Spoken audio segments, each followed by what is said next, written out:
Olá, meu nome é Luke. Hoje te contarei mais uma história de terror. Se você gosta desse tipo de vídeo, dê um like, se inscreva no canal e comente sua opinião sobre a história no final dela. E agora, vamos ao terror. Tenha paciência comigo. Eu sei que isso vai soar como loucura. 2 semanas atrás, eu acordei num hospital. Me disseram que eu tinha sofrido um acidente de carro. Não lembro do acidente, só de um clarão forte, ofuscante. Desde então, as coisas não pareceram exatamente erradas, só meio fora do lugar, como se o mundo estivesse usando uma máscara e eu fosse o único capaz de perceber os detalhes distorcidos. No começo eram coisas pequenas, fáceis de ignorar. Mas hoje algo aconteceu, algo que não dá para explicar. E agora eu tenho certeza, seja o que for, não tá só na minha cabeça. É real. E eu tô com medo. No início, nada parecia muito estranho. Eu nunca tinha passado uma noite sequer num hospital. Então acordar numa daquelas salas estéreis, com luz fluorescente piscando, já foi o suficiente para me deixar incomodado. Tentei não pensar nisso. Meus pais estavam mais carinhosos do que o normal, mas para quem quase perdeu o filho, estavam aceitando bem demais. Pelo menos até a gente entrar no carro. Foi ali que a preocupação sumiu e deu lugar a uma certa decepção. Eles começaram a me repreender por ter destruído meu carro, um Corsa 2003. Me chamaram de imprudente. As palavras soavam certas, como se estivessem preocupados, até empáticos. Mas algo não batia. O rosto da minha mãe mudava constantemente, como se ela não soubesse qual expressão usar. E meu pai, ele mal se mexia. Ficou ali, sentado duro, olhando reto para frente, como se virar a cabeça fosse proibido. Mas eu sentia que ele me observava. O olhar dele se mantinha fixo no retrovisor, pesado, frio. Toda vez que eu olhava, pegava os olhos dele por um segundo antes de desviar rápido de novo. Mas eu sabia, ele nunca parou de me encarar de verdade. Depois da 6ª vez, desisti de olhar para o espelho. Virou um tipo de impasse silencioso, só que de mão única. Eu esperava uma nova bronca, mas ela não veio. Ele sequer me olhou durante o resto do caminho. Foi uma viagem curta, e nada daquilo, por si só, era grave. Mas quando cheguei em casa, senti uma mudança. Aquela luz branca e agressiva do hospital e o brilho dourado da estrada ficaram para trás. A casa estava envolta numa penumbra fria. Não era escuro exatamente. Minha mãe sempre gostou de manter as janelas escancaradas, adorava a luz. Mas agora elas estavam meio fechadas. Não totalmente, mas como se alguém tivesse parado no meio do movimento e deixado assim. Minha família não ficou por perto. Depois de alguns comentários gentis, minha mãe sumiu para o quarto dela. Meu pai voltou ao trabalho, e eu fiquei sozinho no sofá da sala. Tomei um Tylenol, dei umas tragadas no meu VAP, fui ao banheiro e me joguei de novo no sofá. O dia passou quase em silêncio, tirando o som da porta do quarto da minha mãe abrindo e fechando às vezes.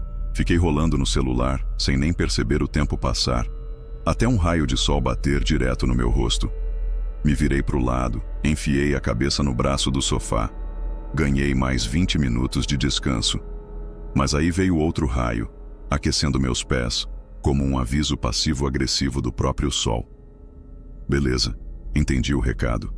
Resmunguei, levantei do sofá e murmurei. Você venceu. Me arrastei para o quarto e dormi antes mesmo de pensar muito no assunto. A semana seguinte foi incomum, para dizer o mínimo. Era férias de verão e normalmente eu estaria empilhando prateleiras no supermercado ou zoando com meus amigos. Mas os médicos foram bem claros. Você teve uma concussão. Não seja burro.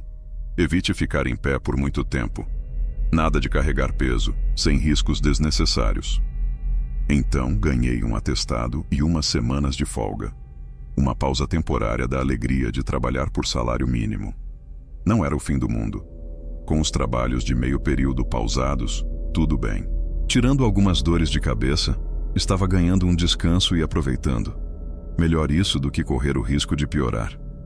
Seja pelo medo de trabalhar ou para evitar que meus amigos me acertassem de propósito com uma bola de basquete, porque a gente é competitivo e meio degenerado.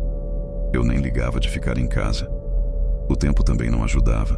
Tava nublado, aquele céu cinza carregado. As nuvens pareciam pressionar a vizinhança. Mesmo quando o sol aparecia, era uma luz fraca, lavada, que mal tocava o chão. Tudo isso só tornava minha reclusão mais justificável. Peguei o Xbox do porão e levei para o meu quarto. Normalmente isso seria motivo de bronca. Mas se alguém reclamasse, eu mostrava o atestado e pronto. Vitória. Ninguém falou nada, o que aliás era estranho. Eles deveriam ter dito algo, mas não disseram. Fiquei jogando, comendo, vendo vídeos sobre a história do Skyrim na sala de estar. Fora os jantares em família, quase não falava com meus pais. As conversas à mesa eram mornas, quase inexistentes. Meu pai trabalhava até mais tarde que o normal. Saía logo depois do jantar. Minha mãe, ela estava por perto. Eu ouvia o som da porta do quarto se abrindo e fechando, o rangido do assoalho quando ela andava, aquele ruído suave dos pés arrastando no carpete do andar de cima. Mas quase não havia, nem na cozinha, nem na sala, nem pegando lanche à noite. Pensando bem, além do jantar, acho que nunca a vi lá embaixo. Algumas compras foram feitas, o que era estranho, porque ela costumava ser quem controlava isso. Quando comentei, ela me levou junto para fazer compras. Foi até legal. Tive mais poder de escolha sobre o que levar para casa, mas andando pelos corredores comecei a notar algo. As pessoas estavam olhando, não de forma rápida ou curiosa. Era intenso, como se estivessem tentando gravar meu rosto, ou como se não soubessem bem o que estavam vendo. Sempre que eu percebia alguém me olhando e retribuía, a pessoa virava rápido, como se não tivesse encarando, mas o sentimento ficava. Era como se não soubessem manter expressões naturais, mesmo fazendo as tarefas mais banais. Comecei a me sentir em perigo. E pior, comecei a notar outra coisa. Quando eu e minha mãe passávamos por alguém, eu juro que eu via essas pessoas se virando para me observar depois. Nunca vi isso acontecer de fato, mas dava para ouvir o rangido suave de um sapato se movendo, o leve farfalhar de roupas virando no corredor. Queria perguntar para minha mãe se ela também notava, mas as palavras travaram na garganta. Se ela dissesse que não viu, eu pareceria louco. Se dissesse que sim, eu não queria saber. Tentei ignorar. Tava um completo goblin naquela semana. Mal consegui me barbear. E sim, minha barba estava toda torta. Talvez eu só estivesse bagunçado. Talvez fosse tudo da minha cabeça. Cheguei em casa, liguei o Xbox, combinei de encontrar uns amigos na semana seguinte. Me prometi que ia estar apresentável até lá. Tudo ia ficar bem, tudo estava bem. 2 dias se passaram e nada de muito notável aconteceu. Só a minha crescente consciência de como tudo à minha volta parecia estranho. Minha mãe estava se movendo mais pela casa. Pelo menos eu acho que era ela. Eu ouvia os passos, aquele som suave de arrasto que sempre parava bem na frente da minha porta. Nas primeiras vezes, eu não dei muita bola. Talvez ela estivesse só passando. Talvez estivesse só ouvindo sinais de que eu estava acordado. Mas quanto mais eu prestava atenção, mais aquilo parecia deliberado. A casa estava escura, com certeza. Mas meu quarto não. Deixava minhas persianas sempre abertas o suficiente para entrar luz. O bastante para parecer normal, ou pelo menos menos estranho do que o resto da casa. O corredor lá fora, por outro lado, vivia coberto de sombras. Havia só 1 hora do dia em que a luz das janelas altas da sala tocava minha porta. E não era agora. Foi por isso que eu sabia que não deveria ter visto nada. E mesmo assim, eu vi. Eu ouvi o mesmo arrastar suave. E olhei da beira da cama. Não esperava ver nada, só mais um truque da minha ansiedade. Mas, por uma fração de segundo, eu vi. Unhas dos pés. Ali, bem na borda da porta. No instante em que registrei aquilo, elas se afastaram. Rápido. Tão rápido que parecia que nunca tinham estado ali. Mas eu sabia o que vi. No tapete, o afundamento leve onde elas estiveram ainda estava lá. A marca sumiu lentamente, como se o tecido voltasse ao normal com relutância. Meu estômago revirou. Pronto. Era isso. Chega de vape. Chega de tentar me convencer de que eu não estava surtando, quando claramente estava vendo coisas. Esperei. Escutei. Ouvi os passos se afastando. a porta do quarto dela fechando. Soltei o ar com força, esfreguei o rosto e me levantei. Chega. Eu precisava sair daquela casa. Precisava ver meus amigos. O James, o Nego D e o Tyler. O objetivo era simples: ficar sóbrio, ficar firme e talvez, só talvez, comentar o que estava rolando em casa. No grupo do Xbox, todo mundo parecia normal. Comentei algumas coisinhas de passagem, nada que acendesse alerta para eles. A maior parte da nossa conversa foi sobre as meninas da escola, memes e bobagens nas partidas de Rainbow Six. Talvez eu estivesse só exagerando, talvez estivesse tudo bem. Mas quando peguei minhas chaves e fui até a porta, não consegui me livrar da sensação de que, em algum lugar lá em cima, minha mãe ainda estava ouvindo. Obviamente, dirigir estava fora de questão. Meu carro tinha virado sucata e meus pais me deram 250 pelo ferro velho. Aparentemente, era tudo o que valia. Então fui até o fundo do quintal e tirei a poeira da minha bicicleta velha no galpão. Nem olhei para casa quando saí. Não precisava ver minha mãe espiando alguma janela do andar de cima, feito personagem de filme de terror. Se visse, acho que teria virado direto pro trânsito, só para não ter que lidar com aquilo. Empurrei os pensamentos para baixo. Me convenci, só por mais um tempinho, de que eu só estava meio surtado, que isso era mais seguro, que era melhor assim. Além disso, fazia sentido. Ainda estava com dor de cabeça, ainda meio chapado, ainda tomando Tylenol. Junta tudo isso, e talvez meu cérebro só estivesse tentando funcionar com meia pilha. Cheguei até o campo de futebol da escola em uns 20 minutos. Pulei a cerca e todos já estavam lá. O James, o D e o Tyler. E o que veio depois foi ótimo. Os cumprimentos foram meio travados no início, mas quando o papo começou, tudo fluiu. A gente levou uma bola de futebol, que só durou uns 10 minutos até esvaziar, e um frisbee. O sol brilhava pela primeira vez desde que saí do hospital. E pela primeira vez em dias, eu me senti bem. Tinha me barbeado. Estava cercado pelos meus amigos. E comecei a pensar, não, a esperar, que talvez eu só estivesse precisando de socialização. Quase acreditei nisso. Quase deixei minha mente aceitar que tudo estava bem. Jogamos por horas. Depois, fomos lavar o rosto e tomar água antes de ir embora. Fui até o canto do campo, onde ficava a velha bomba d'água. Fui o primeiro. Puxei a alavanca, deixei a água correr sobre minhas mãos, bebi. Os outros ficaram conversando atrás de mim. As vozes deles se misturavam com o som da água. Refrescante. Voltei andando para onde a gente tinha jogado frisbee. Me joguei na grama e peguei o celular. O sol estava forte, quase ofuscando a tela. Inclinei o telefone, tentando bloquear o brilho, semicerrando os olhos para alcançar o botão de ligar. E então congelei. No reflexo escuro da tela do celular, eu vi os três, parados, imóveis, junto à bomba d'água, olhando direto para a nuca da minha cabeça. James e Tyler. Os rostos deles estavam errados, as mandíbulas abertas, muito além do que seria natural. Não era só um desencaixe, era deformado. O lábio inferior deles estava curvado para baixo, revelando fileiras de dentes. As cabeças inclinadas para frente, os olhos fixos em mim, ombros curvados, braços balançando soltos demais.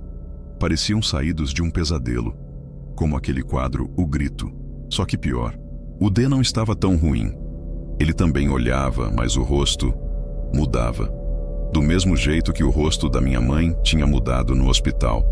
Como se ele tentasse acertar a expressão, mas não conseguisse. E mesmo com aquilo tudo, as vozes deles continuavam normais. Falando, conversando, sem mover a boca. James e Tyler não moviam os lábios. A bomba d'água ainda estava funcionando. Eu fiquei com o telefone ligado por talvez um segundo, mas meu corpo inteiro estremeceu, como se tivesse levado uma facada. Meus dedos falharam. O celular escorregou das minhas mãos, caindo na grama com um leve baque. O D perguntou se eu estava bem. Eu mal conseguia pensar, mal conseguia respirar. Gotas de suor se formaram nas minhas têmporas. Engoli seco. Forcei um sorriso forte. Forcei as palavras a saírem. Sim, tô ótimo. E me virei para encarar eles. Estavam normais. pareciam normais. Tudo parecia normal. Mas meu estômago estava todo revirado, em nós, porque eu sabia o que tinha visto. E pela primeira vez desde que voltei para casa percebi que eu não tinha para onde correr. Você tem certeza que tá bem? Alguém perguntou. Nem lembro quem foi. Sim, tô bem, de verdade. Repeti, embora minha cabeça estivesse latejando. A parte da dor de cabeça era verdade. Tava martelando forte. O D franziu a testa. Quer que eu te leve para casa? Não, de boa. Não precisa. Por fora mantive o controle. Mas por dentro minha mente gritava. Você quer andar de carro com esses caras? Sozinho com eles? Tipo, agora? Eu dou conta. Emendei. Os outros dois riram, o que aliviou um pouco da tensão. Rachou o clima, só um pouquinho. Todo mundo começou a se organizar para ir embora. Mas eu fui me arrastando, me demorando, enrolando. Eles encostaram nos carros, fizeram piada, jogaram a bola por cima dos capôs. Qualquer coisa para continuar ali. Eu, por minha vez, ficava desviando olhares para os espelhos, para os vidros, esperando ver de novo aquilo. Esperando por outro sinal do que se escondia por trás da máscara deles. Nos primeiros reflexos, juro que vi os olhos deles desviarem dos meus, como se soubessem que eu estava tentando flagrar. Depois disso, foi como se simplesmente parassem de me olhar completamente. Não importava como eu me posicionava, o quão rápido eu virava a cabeça, nunca mais os peguei como tinha pego lá no campo. Mesmo assim, olhando para trás agora, eu sinto que sabiam exatamente onde eu estava olhando, como se tivessem aprendido a me observar de ângulos impossíveis, sem que eu os visse retribuindo. Fiquei aliviado quando me deixaram ir embora. Eu não sei qual é o objetivo final disso tudo, mas sinto como se estivessem brincando comigo, me esgotando, me desgastando, antes de finalmente, sei lá, me devorarem. Na volta para casa, consegui controlar a respiração. Parei em frente à minha casa e segui para o lado, em direção à garagem externa. Uma construção antiga, separada, que a gente mal usava, só para guardar tralha. Pensei em deixar minha bicicleta lá por um tempo, só para não ter que ficar do lado de fora por mais tempo do que o necessário. Fui até a porta lateral. Segurei a maçaneta enferrujada. A fechadura já estava quebrada há anos. Com um empurrão forte, a porta abriu com um rangido. Poeira e ar viciado me atingiram primeiro. Aquele cheiro de papelão úmido e lixo esquecido. O lugar estava escuro, mal iluminado pela luz da rua que se infiltrava pelas janelas sujas. Empurrei minha bicicleta para dentro com cuidado, desviando de ferramentas espalhadas e móveis empenados. Foi então que congelei, bem no meio da garagem. Ali, exatamente onde não deveria estar, estava o meu carro, perfeitamente intacto, nem um arranhão. Minha respiração travou na garganta. Dei um passo à frente, bem devagar. Passei os dedos pelo capô. Estava gelado. Real. Tocável. A última vez que ouvi falar dele, meus pais disseram que tinha sido destruído, que tinha virado sucata. Me deram 250 reais e disseram que era o máximo que ele valia. Então, por que ele estava ali? Dei a volta até o lado do motorista e olhei para dentro. As chaves não estavam na ignição, mas elas balançavam penduradas ali no painel. Algo estava fora do lugar.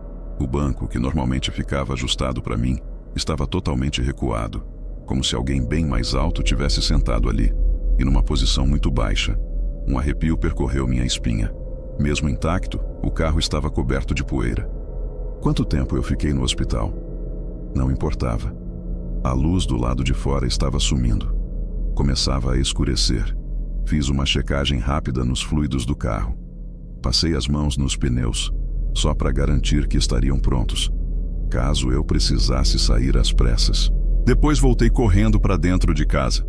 Mas no segundo em que entrei, a porta da frente bateu atrás de mim. Rápido demais, agressiva demais. E então veio uma voz, muito casual demais para parecer real.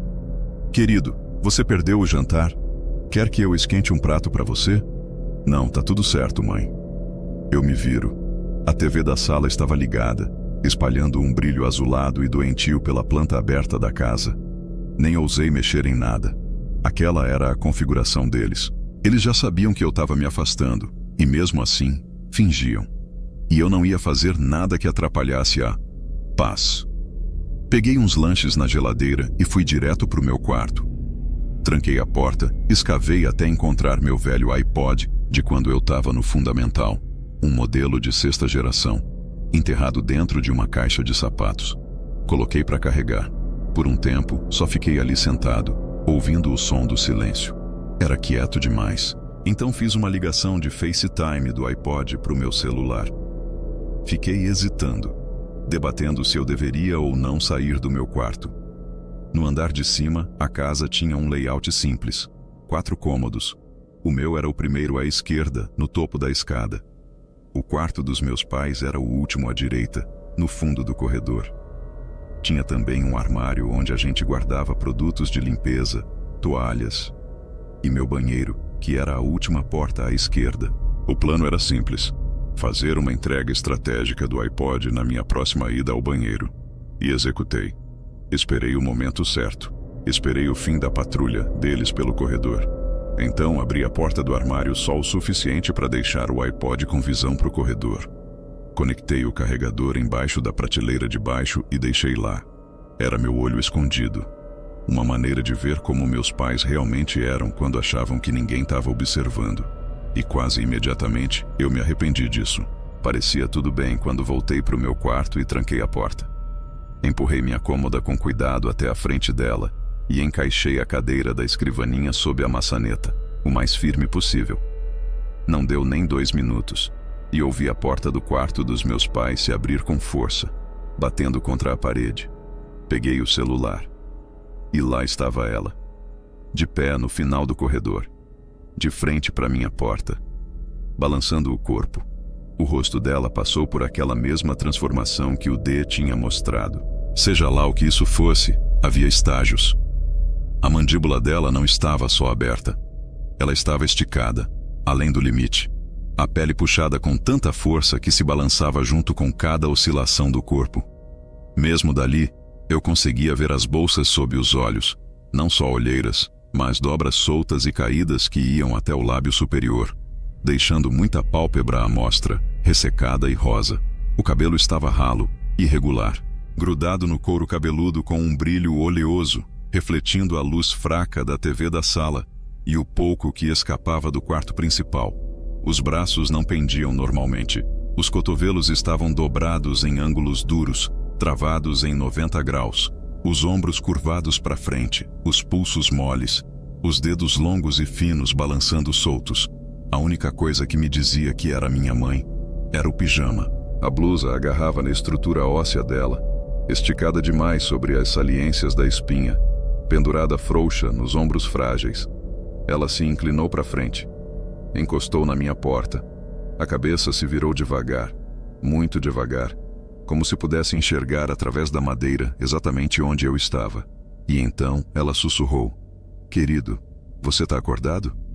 A boca dela não se mexeu, os lábios esticados, a mandíbula trêmula, desequilibrada, congelada naquele grotesco estado de boca aberta. Mas a voz saiu mesmo assim, perfeitamente clara, perfeitamente humana. "Eu sei que você está acordado, querido. Eu ouvi você se mexendo." "Ah, só estava movendo umas coisas aqui", respondi. Não gostei de onde a TV estava. Houve uma pausa. Depois o sussurro de novo, da mesma forma. "Posso entrar?" Minha garganta apertou. Eu menti. "Tô pelado agora. Não quero que me veja assim. Por favor, por favor, por favor." Funciona. Fiquei congelado, com o rosto grudado na tela do celular, olhando para o vídeo granulado do FaceTime sem ousar piscar. Minha respiração era quase imperceptível. Então, finalmente: "Tá bom. Amanhã, então." Mas enquanto ela falava, algo se mexeu no canto mais escuro e distante, no fim da escada. No começo, achei que fosse só sombra. Mas então um braço fino, quebradiço, balançando como uma marionete sem cordas, desceu do teto. Outro braço seguiu. Depois, um corpo inteiro, se arrastando devagar, descendo pela parede. Meu estômago virou gelo. Meu pai. Será que ele alguma vez saiu de casa? Será que ele já estava tão distorcido quando foi me buscar no hospital com a mãe? Nada disso importava mais. Ele se movia com um silêncio absoluto, subindo as escadas enquanto a mãe sussurrava: "Boa noite, filho. Te amo." E então o pai passou direto por ela. Mesma cadência. Mesmo jeito estranho e rígido. O que eu achava ser ela há semanas. Talvez nunca tenha sido. Se eu não estivesse olhando direto para ele, eu teria jurado que ainda era ela. Ele foi até o quarto principal. Fechou a porta. E sem fazer um único som, voltou. Se eu não estivesse observando o tempo todo, teria caído nesse truque. Ele parou exatamente atrás dela. E isso nos traz ao presente. Há 2 horas eles estão do lado de fora da minha porta.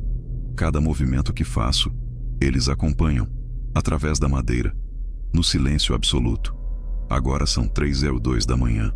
Se eu conseguir aguentar até o nascer do sol sem desmaiar, acho que consigo abrir a janela do meu quarto e pular. Ela dá direto para a garagem externa. Se eu conseguir entrar no carro, saio da cidade. Não sei até onde isso se espalhou, mas não posso ficar aqui. Ai, não. Eles estão se abaixando agora. Estão tentando espiar por baixo da porta. Acho que vou ter que sair agora mesmo. Ok. Eu atualizo isso, quando estiver seguro.